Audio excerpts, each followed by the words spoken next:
Welcome to another video from Dr. Lock. The other day I did a video on a safe, and it was a Chubb Pacific, and I saw it there, and you're probably wondering, since it was going in the tip, what sort of parts did I pull off it?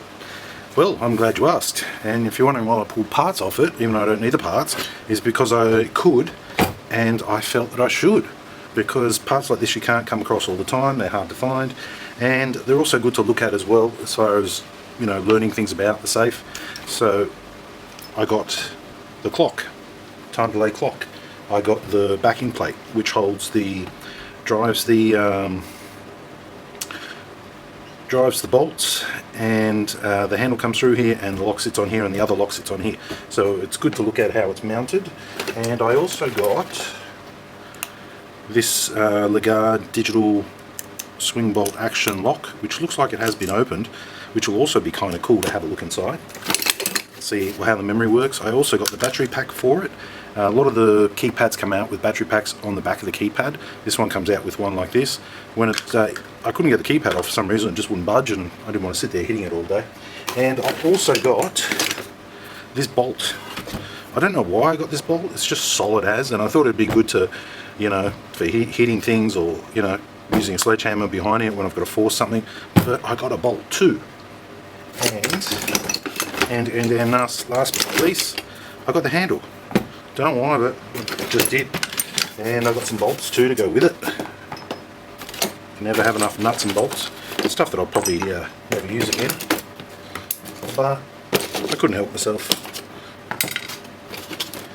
And so these ones here actually have a split pin through it. That's why they've got the castle or castellated edge on it.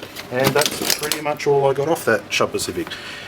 So, just because I can, I did, and these are some interesting parts. The big piece of metal I'll probably use for some sort of beating something, or bashing something, or use it for shaping something. This metal plate here, I'll probably just use it as a metal plate. I can always cut it down and use it for something else, but I got it and I brought it back because I wanted to show the apprentices what the way things work, and the mounting of it, and things like that. The armor plate, well, we might as well just go through it now. Okay. I mean, this plate has a little bit to tell. There go some bolts. Alright, so first things first, this is your standard footprint for digital safe locks and also combination locks. So this is one of the digital locks that came off it. It only takes 3 screws, but as you can see, it bolts straight up, and even if you were to put it in this position, it bolts straight up as well. Now the bolt mechanism comes back and slides about here, so if this lock or this lock is not open, it's not going to let this bolt go all the way to this point here. So that's the way these locks work, and that's the way they're fitted. Now there's a bit more to this plate than meets the eye. Some of the protections they've got in there are things like anti-drill, which is this, and this plate here, I'm not sure if it's just, I'm pretty sure it could be armor plating. They make them harder than normal. So with all the extra security they've got actually in the door, they've gone to the trouble of even, using some of the strongest material you can, and welding deflector plates in and stuff like that to actually push you off. There's also another level of security, not only in the door, but part of this locking system, which is a piece of glass that goes in front of this. So the old days of what you see on the movies of just drilling it open really isn't that practical. If you were to drill through this and try and wipe out one of these locks, you're going to completely deadlock the safe, and that's even harder than getting it open in the unlocked deadlock position. So that's why I brought it back, just to kind of show you, what's kind of involved. And I've drilled open this exact same safe, and I had the worst nightmare with the mag drill. I used about 3 or 4 of them, and none of them would stick. I eventually got through it, and I eventually got right down to the lock. I've got the lock here actually. I found it the other day. There she is. So it was a 3 wheel that had jammed up, and that was mounted, I think, in that position, or if not, it could have been that was mounted this position here. And to actually undo this lock, I could have sat there spinning it around and around and around and around and around, and maybe I would have got the stuck wheel, maybe I wouldn't have, but I got impatient and I decided to drill it.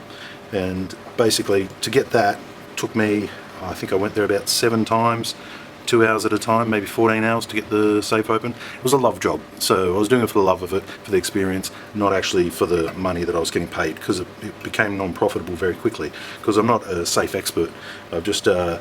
just done a few safes in my time, and what I've been trained through the locksmithing course, the modules we do at the locksmithing course, plus on top of that when I was working as an apprentice, I did a bit of safe installation, changing combinations, and a bit of servicing and stuff like that. So this lock here is the one that I drilled open, and yeah, to crack that was a big job, and many people will do it a different way, but yeah, I'm not going to tell you all the ways to do it because that would reduce the security on the device. I'm just going to tell you about some of the security in the device. So this bolt here is pretty much similar to what operates the safe. So if this goes to push back and this tongue is extended, this bolt is not going to come back. If this bolt doesn't come back, it doesn't work. The bolt work. So the rest of the bolts aren't going to pull back.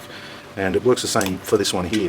So the way I've got this set up now would be for a digital combination at the top and a mechanical combination down the bottom. So you'd be spinning it with your hand, left, right. You'd dial this one up, it would retract, then you'd punch in with your pin number, and this one would then go limp or retract, and then you could simply pull the bolts back.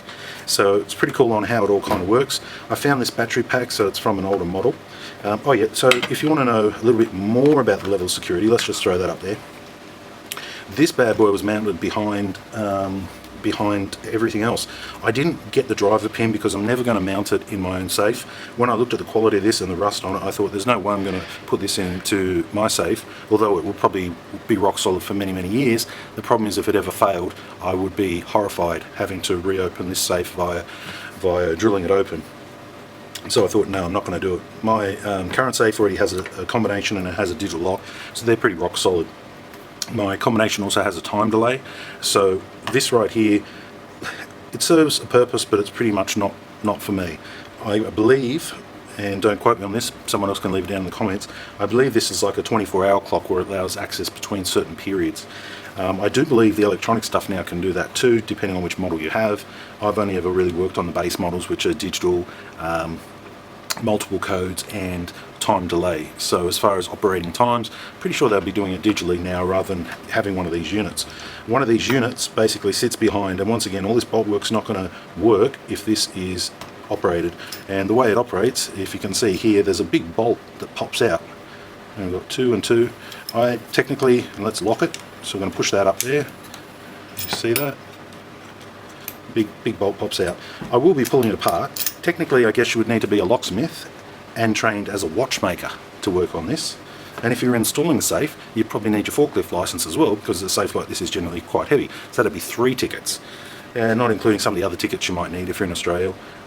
White card, first aid, all that sort of stuff, especially moving big heavy stuff. Anyway, cut a long story short, this is outside, I mean, this is a lock, don't get me wrong, but this is outside the realm of a lot of locksmiths because it's got, I mean, look at the parts.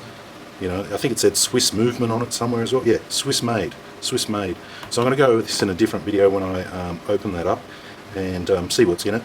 It's got a little release button here too, so if we push that, it's got 2 little square drive winders as well, which I don't have the key for, so that's a whole new video. But in this video, I wanted to just basically look at this plate, look at this lock, see how they work. This is 4 wires here, and if you think that you can do anything from those 4 wires, you can't. Many have tried. It's not like you can just zap it or clap it or just plug a battery onto it, it's going to pop open. It's not like that.